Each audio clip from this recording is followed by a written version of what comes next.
आज श्री रामनवमी आहे आणि आज सर्वत्र ठिकाणी फक्त एकच नारा गुंजत आहे, ते म्हणजे जय श्रीराम, जय श्रीराम आणि जय श्रीराम. आणि आत्ता आपण या वडाळमधील जय श्रीरामाच्या मंदिरामध्ये आपण बघू शकता की सुंदर अशा पद्धतीने श्रीरामाच्या मूर्तीला सजवण्यात आलेलं आहे. फुलांच्या हारासनी या श्रीरामाच्या मूर्तीला सजवण्यात आलेलं आहे आणि आपण बघूया सुंदर अशी देखावी अशी ही मूर्ती श्रीरामाची दिसत आहे. तसंच आपण बघितलं तर या मंदिराला देखील फुलांच्या हारासानी पूर्ण सजवण्यात आलेला आहे. तसंच विद्युत रोषणाई देखील या ठिकाणी केलेली आहे आणि आपण बघू शकतो या ठिकाणी सुंदर अशी जी पंथी आहे, दिवा आहे, तो या ठिकाणी असा लावण्यात आलेला आहे. तसंच आपण बघू शकता देवाला या ठिकाणी नैवेद्यही दाखवण्यात आलेला आहे. संपूर्ण नैवेद्यही या ठिकाणी दाखवण्यात आलेला आहे. तसंच आपण बघू शकता की भजन देखील या ठिकाणी सुरू आहे आणि या ठिकाणी मोठ्या संख्येने भाविक दर्शनासाठी आलेले आहेत. आपण बघू शकता या ठिकाणी श्रीरामाचे दर्शन घेण्यासाठी मोठ्या संख्येने भाविक या ठिकाणी आलेले आहेत आणि भाविक या ठिकाणी दर्शन देखील घेतात. आपल्याबरोबर काही भाविक देखील आहेत, आपण त्यांच्याशी बोलूया. तर आज रामनवमी आहे आणि तुम्ही या ठिकाणी दर्शनासाठी आलेले आहेत, काय सांगाल? आम्ही दरवर्षी या ठिकाणी रामचंद्राचा दर्शन घेत असतो आणि आज आपल्या भारत देशामध्ये रामनामाची आज पाचवीची अशी आपला जपना चालू आहे.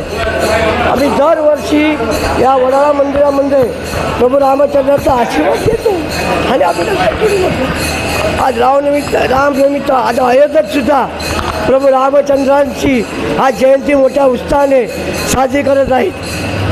आणि काय सांगणार, आणि सर्व पूर्ण देश प्रभू रामचंद्रांचा, ही सगळी जमीन, हे सगळं जे आहे हे प्रभू रामचंद्रांचंच आहे.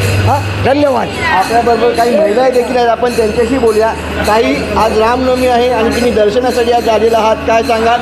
आणि अयोध्येमध्ये श्रीरामाच्या स्थापना झाल्यानंतर ही पहिली रामनवमी आहे, काय सांगाल? पहिली रामनवमी आम्ही दरवर्षी इकडे येतो, दरवर्षी पाया पडून पण जातो आणि अशा गणपतीच्या टायमाला आम्ही पाया पडून जातो. हे फेमस आहे वडाळ्याला राम मंदिर. आणि अयोध्येला जे राम मंदिर झालं आहे तिथे आम्हाला इच्छित आहे जायचं. मग जेव्हा आमचं नशीब होतं आम्ही जाऊ तिथे. रामाचं दर्शन घेऊन कसं वाटतं तुम्हाला? एकदम मस्त धन्य वाटतं. एकदम समोर हनुमान आहे, श्री हनुमान आहे, त्यांचं दर्शन घेतो. विठ्ठल मंदिर आहे, आम्ही विठ्ठल मंदिराचं दर्शन घेतो. सगळ्यांचं दर्शन घेऊन आम्ही निघून जातो.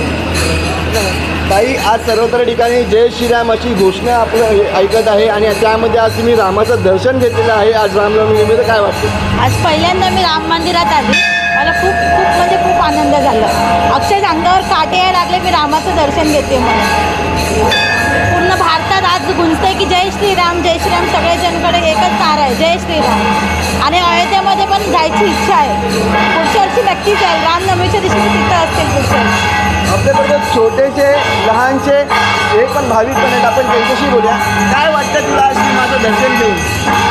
कैसा लग रहा है श्री राम का दर्शन लेके? अच्छा लग रहा है. सब जगह एक ही नारा गूंज रहा है, जय श्री राम, जय श्री राम. कैसा लग रहा है? अच्छा लग रहा है. आपको कैसा लग रहा है? अच्छा. आपण बघूया की छोट्यांपासून ते लहानांपर्यंत आज श्रीरामाचं दर्शन घेण्यासाठी भाविक या ठिकाणी आलेले आहेत आणि त्यांना सुंदर असं दर्शन देखील झालेलं आहे आणि त्यांचं मन हे भारावून गेलेलं आहे श्रीरामाचं दर्शन घेऊन. आणि आपण बघू शकता की या ठिकाणी आता संध्याकाळी श्रीरामाची रथयात्रा देखील काढण्यात येणार आहे. मोठ्या संख्येने भाविक या रथयात्रेमध्ये सामील होणार आहेत. तसंच आपण बघितलं तर दुपारी या ठिकाणी श्रीरामाचं पूजन देखील करण्यात येणार आहे. त्याची पूजा देखील मोठ्या संख्येने करण्यात आणि त्यासाठी मोठ्या संख्येने भाविक हे उपस्थित राहणार आहेत. आणि आज सर्वत्र एका ठिकाणी फक्त एकच नारा गुंजतो, म्हणजे जय श्रीराम, जय श्रीराम आणि जय श्रीराम. व्हिडिओ जर्नलिस्ट अनिल चावरेसह मनोज जायकर, जय महाराष्ट्र न्यूज, मुंबई.